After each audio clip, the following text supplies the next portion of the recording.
यह तो हकीकत है कि सत्य बोलने वाले लोग जीवन में बहुत सारी विपत्तियां सहते हैं, लेकिन यह भी सच है कि सत्य बोलने वाले लोग जीवन में बहुत सारे उन्नति भी करते हैं। चाहे उन्हें आज सत्य बोलने की वजह से विपत्तियों का सामना करना पड़े, लेकिन उनके आने वाले भविष्य में वही सत्य बोलने की ताकत उनकी सबसे बड़ी ताकत कहलाती है। आज की कहानी स्वामी रामा की पुस्तक से ली गई है। इस कहानी में आपको पता चलेगा कि सत्य बोलने की वजह से किन किन विपत्तियों का सामना करना पड़ता है और उस सत्य की वजह से जीवन में क्या कुछ उपलब्धियां हासिल होती हैं। स्वामी रामा ने हिमालय में कठिन तपस्या करते हुए कई साल बिताए।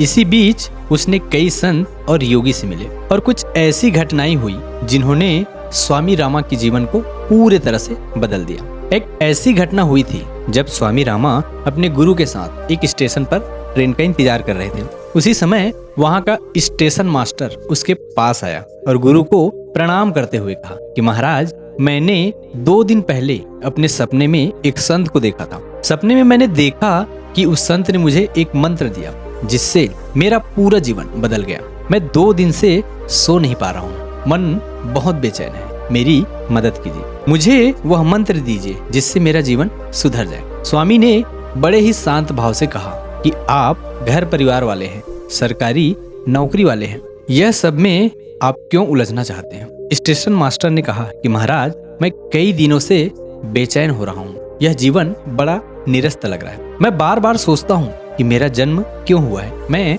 खुश क्यों नहीं। आप एक बार बोल कर तो देखिए, मैं आपके दिए गए मंत्र का हर समय, हर स्थान पर, हर स्थिति पर पालन करूंगा। स्टेशन मास्टर की बात सुनकर गुरु ने थोड़ा सोचा और फिर स्टेशन मास्टर से कहा, ठीक है, यह है तो मुश्किल, अगर तुम्हारे अंदर इच्छा है तो यह तुम्हारे जीवन में वापस रंग भर देगा। नई खुशी, नई ताजगी और शक्ति प्रकट होगी और तुम इस मंत्र से ही जीवन के सत्य को भी जान जाओगे। मंत्र यह है कि आज से अगले 3 महीने तक तुम हर समय सत्य बोलोगे। कुछ भी हो जाए, तुम्हें सत्य ही बोलना है। यह बहुत कठिन है। अगर तुम पूरी तरह निष्ठा के साथ इस मंत्र का पालन करोगे तो तुम्हारा जीवन बदल जाएगा। इतना कहकर गुरु और शिष्य वहां से चले गए। स्टेशन मास्टर ने उसी वक्त सत्य बोलना शुरू कर दिया। सबसे पहले उसने रिश्वत में हिस्सा लेना बंद कर दिया। स्टेशन मास्टर की आदत थी कि वो चाय बहुत पीते थे, लेकिन 2 दिन के अंदर उनकी चाय की इच्छा भी चली गई। स्टेशन मास्टर को चैन की गहरी नींद आने लगी। संयोग से उसी हफ्ते स्टेशन के कर्मचारियों की जांच करने वाला एक निरीक्षक वहां पर पहुंचा। निरीक्षक को शिकायत मिली थी कि रेलवे स्टेशन के कई कर्मचारी घूस लेते हैं। जब निरीक्षण में स्टेशन मास्टर से पूछताछ की गई तो स्टेशन मास्टर ने सच बता दिया कि अभी तक हम जो भी रिश्वत लेते थे वह आपस में बांट लेते थे। निरीक्षक ने तुरंत रिपोर्ट बनाए और स्टेशन मास्टर समेत रिश्वत लेने वाले कर्मचारियों के खिलाफ मुकदमा दर्ज कर दिया गया। स्टेशन मास्टर के सच बोलने की बेवकूफी में सभी कर्मचारियों को मुसीबत में डाल दिया था।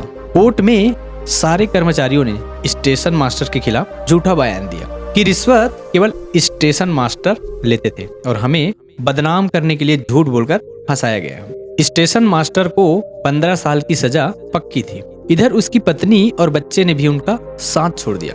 स्टेशन मास्टर ने अपने गुरु से कहा कि अभी 13 दिन ही हुए हैं और सच बोलने के कारण नौकरी और परिवार चला गया। 3 महीने में न जाने और क्या क्या होगा। यह शब्द स्टेशन मास्टर के मुंह से निकलते ही स्वामी रामा के गुरु बहुत जोर जोर से हंसने लगे और स्वामी रामा से बोले, जानते हो इसके बाद क्या हुआ? जिस स्टेशन मास्टर को मैंने सत्य बोलने का मंत्र दिया था, आज वह जेल में है, उसका परिवार भी छूट गया। यह सुनकर स्वामी रामा ने पूछा, तो फिर आप हंस क्यों रहे हैं? गुरु ने कहा, मैं उस स्टेशन मास्टर पर नहीं बल्कि दुनिया की मूर्खता पर हंस रहा हूँ। जब तक इंसान झूठ बोलता है, बेईमानी करता है, तब तक दुनिया इज्जत करती है। वहीं पर यह दुनिया सत्य बोलने वाले का तिरस्कार करती है और फिर यही दुनिया कहती है, अब लोगों में सच्चाई कहाँ रही। इसीलिए मैं हंस रहा हूँ। जल्दी ही स्टेशन मास्टर को अदालत में पेश किया गया। जज ने पूछा कि तुम्हारा वकील कहाँ है? स्टेशन मास्टर ने कहा कि अब मुझे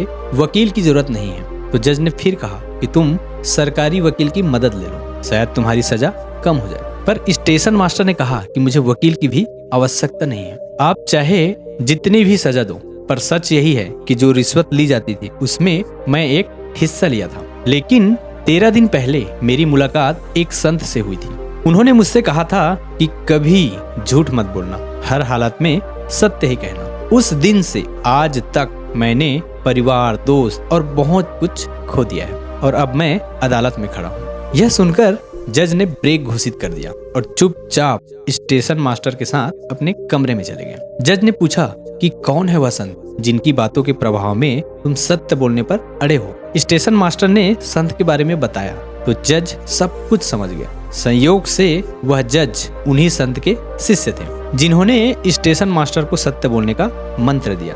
जज ने कहा कि आप सही रास्ते पर हो, काश मैं भी ऐसा कर पाता। जज ने स्टेशन मास्टर पर जुर्माना लगाकर रिहा कर दिया और स्टेशन मास्टर की नौकरी चली गई। दोस्तों और परिवार वालों ने पागल समझकर अपना नाता तोड़ दिया। एक किराए के कमरे में रहकर बच्चों को ट्यूशन पढ़ाने लगे, लेकिन अब भी सत्य के संकल्प पर टिके हुए थे। एक दिन स्टेशन मास्टर को सरकारी टेलीग्राम आया जिसमें लिखा था कि आपके पिता के पास जमीन का एक बहुत बड़ा टुकड़ा था जिसे सरकार ने कब्जे में ले लिया। अब सरकार आपके मुआवजे में 13 लाख रुपए दे रहे हैं। स्टेशन मास्टर जमीन के बारे में जानता भी नहीं था। उसने कैलेंडर देखा तो आज 3 महीने पूरा हो गए थे। वह समझ गए कि 3 महीने झूठ ना बोलने का इनाम मुझे मिला है। वह अपनी पत्नी और बच्चों के पास गया और मुआवजे की रकम उन्हें सौंप दी। पत्नी और बच्चे ने उन्हें साथ में रहने को कहा तो स्टेशन मास्टर ने कहा कि मैं अपने जीवन में बहुत झूठ बोला।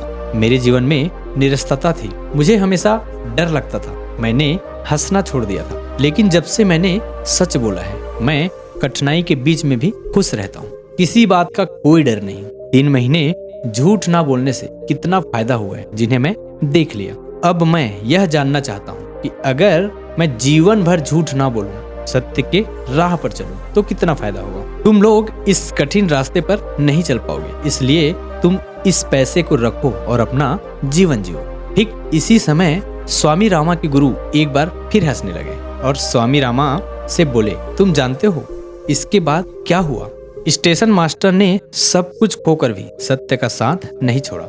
आज उसने सत्य की शक्ति को जान लिया है। ऐसा व्यक्ति जहां भी रहेगा लोगों के लिए प्रेरणा और शक्ति का स्रोत बनेगा। दोस्तों, ज्यादातर लोग झूठ इसलिए बोलते हैं कि उन्हें यह लगता है कि झूठ बोलने से वह बहुत कुछ हासिल कर सकते हैं जो दूसरे लोग हासिल नहीं कर पाए। वह झूठ बोलकर वह लोग हासिल कर सकते हैं, ऐसा उन्हें लगता है। इसलिए आदमी झूठ के जंगलों में फंसा चला जाता है और जो आदमी एक बार झूठ के चंगुल में फंस जाता है उसे उस झूठ को बचाए रखने के लिए और ज्यादा झूठ बोलने पड़ते हैं। और एक ऐसा समय आता है जब उसका पूरा अस्तित्व झूठ से भरा हुआ होता है।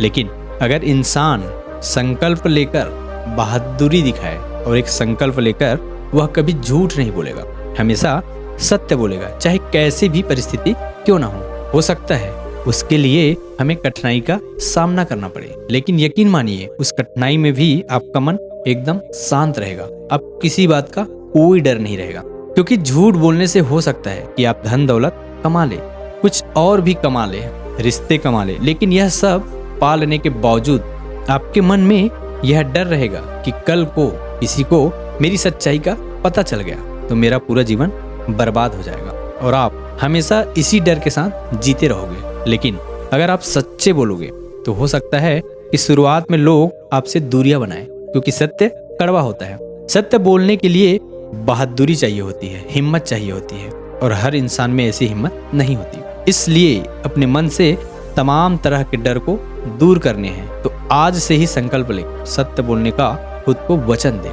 इसके बाद आपका पूरा जीवन बदल जाएगा। चाहे आपके आसपास के लोग झूठ बोलकर आपसे ज्यादा उन्नति कर लेते हो, लेकिन आपको अपने आप से समझौता नहीं करना है, क्योंकि अगर आप भी उन लोगों की तरह कामयाब होने के लिए झूठ बोलने लगे तो आप में और उनमें फर्क नहीं रहेगा। आप अपने रास्ते से भटक जाओगे और सत्य बोलने की हिम्मत जुटाने के बाद आपको अपने ध्यान साधना में भी काफी उन्नति मिलेगी, क्योंकि हम ज्यादातर समय गहरे ध्यान में इसलिए नहीं उतर पाते हैं क्योंकि हमारे मन में डर बना हुआ होता है। वो डर हमेशा हमारे मन में बना रहता है और डर किसी झूठ का होता है जो हमारे मन को जकड़े रहता है।